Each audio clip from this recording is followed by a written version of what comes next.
నమస్తే friends, welcome back to అమ్మ చేతి కమ్మదనం. ఈరోజు వీడియోలో రెసిపీ వచ్చేసి పూర్ణం బూరెలు ఎలా చేసుకోవాలో చూపించబోతున్నా. ఈ పూర్ణం బూరెలు అయితే చాలా టేస్టీగా ఉంటాయి. ఫ్రిడ్జ్లో స్టోర్ చేసుకుంటే 2-3 రోజులు నిల్వ ఉంటాయి. పూర్ణం బూరెలు చేయడం కోసం గ్లాసున్నర రేషన్ బియ్యం తీసుకోవాలి. అలాగే 1 గ్లాస్ ఫుల్గా మినపగుళ్ళు తీసుకోవాలి. ఈ గ్లాస్ తోటే కొలుస్తున్నాను నేను అన్నీని. ఇప్పుడైతే మినపగుళ్ళు ఈ గ్లాస్తో ఫుల్గా వేసుకోవాలి. 1 గ్లాస్ మినపగుళ్ళకి గ్లాసున్నర రేషన్ బియ్యం వేసుకోవాలి. ఇప్పుడైతే ఇవన్నీ వాటర్ వేసుకుని నానబెట్టుకోవాలి. ఇలా రైస్ని మినపగుళ్ళని నానబెట్టుకోవాలి. ఒక నైట్ అంతా నానబెట్టుకోవాలి. మనం పడుకునే ముందు నానబెట్టేసుకుంటే పొద్దుటికి మంచిగా నానిపోతాయి. చూడండి, మినపగుళ్ళు రైస్ అయితే బాగా నానాయి. ఇప్పుడైతే ఈ మినపగుళ్ళని రైస్ని మళ్ళీ ఇంకొక 2-3 సార్లు కడుక్కొని ఒక మిక్సీ జాలర్ తీసుకుని ఈ నానబెట్టుకున్న మినపగుళ్ళని కొద్దిగా వాటర్ వేసుకుని గ్రైండ్ చేసుకోవాలి.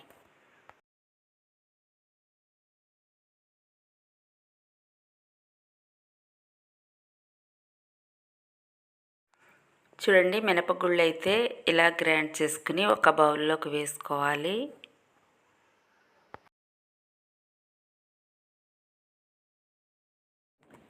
అలాగే నానబెట్టుకున్న రైస్ని కూడా గ్రైండ్ చేసుకోవాలి. కొద్దిగా వాటర్ వేసుకుని గ్రైండ్ చేసుకోవాలి. ఈ రైస్ని అయితే బాగా మెత్తగా కాకుండా కొంచెం బరకగానే గ్రైండ్ చేసుకోవాలి.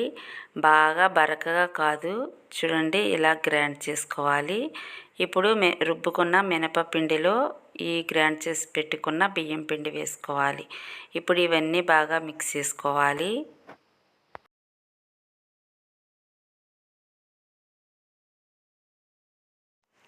కొద్దిగా సాల్ట్ వేసుకోవాలి.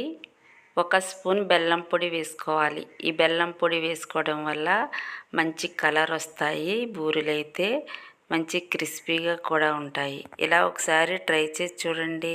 మనం బూరెలు చేసుకున్నప్పుడు కొద్దిగా బెల్లం పొడి కానీ షుగర్ కానీ వేసుకుంటే మంచి కలర్గా కనిపిస్తాయి మనం చేసుకున్న బూరెలు. ఇప్పుడైతే ఈ పిండిని ఇలా మిక్స్ చేసుకుని పక్కన పెట్టుకోవాలి. మనం వేలు ముంచితే మన వేలికి పిండి మంచిగా అంటుకోవాలన్నమాట. అలా మిక్స్ చేసుకుని పక్కన పెట్టుకోవాలి.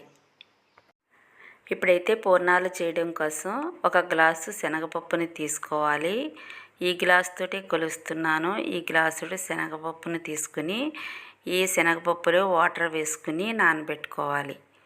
ఈ శనగపప్పు బాగా నానిన తర్వాత కుక్ చేసుకోవాలి. శనగపప్పు అయితే నానిన తర్వాత ఒక కుక్కర్లో వేసుకుని గ్లాసున్నర వాటర్ వేసుకుని కుక్కర్ విజిల్ పెట్టుకుని 5 విజిల్స్ వచ్చే వరకు కుక్ చేసుకోవాలి.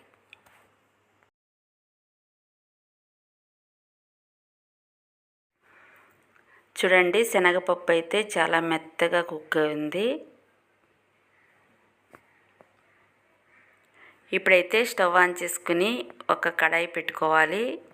ఇప్పుడు ఉడికించుకున్న శనగపప్పును వేసుకోవాలి. 2 కప్పులు బెల్లం వేసుకోవాలి. ఇదంతా బాగా మిక్స్ చేసుకుంటూ కుక్ చేసుకోవాలి. శనగపప్పు బాగా ఉడికింది కాబట్టి నేను మిక్సీ పట్టలేదు.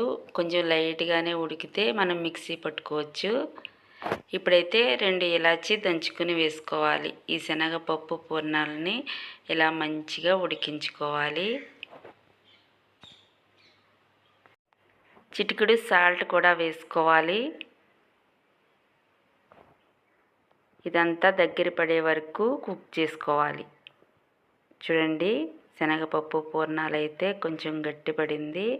ఇప్పుడు ఈ స్వీట్ని స్టవ్ ఆఫ్ చేసుకొని ఇదంతా చల్లారిన తర్వాత మనకి ఏ సైజు కావాలంటే ఆ సైజు లడ్డూల్లా చుట్టుకొని పక్కన పెట్టుకోవాలి.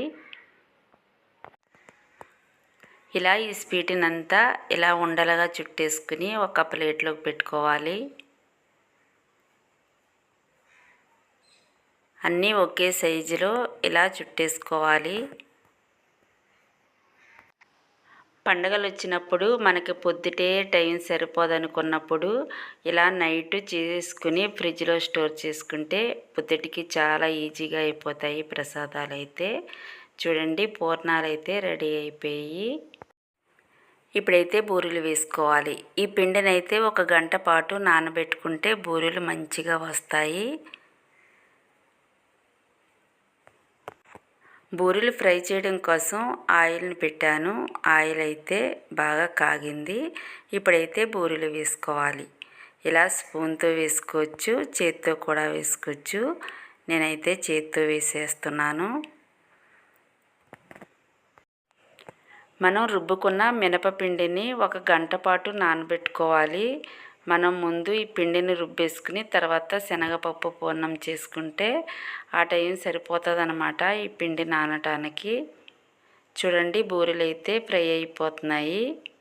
చాలా బాగా వచ్చాయి బూరెలు అయితే, చాలా క్రిస్పీగా టేస్టీగా కూడా ఉన్నాయి. ఈ బూరెలు అయితే ఫ్రై అయిపోయిన తర్వాత వేరే ప్లేట్లోకి వేసేసుకుని మిగతాయి కూడా ఇలానే వేసేసుకోవాలి.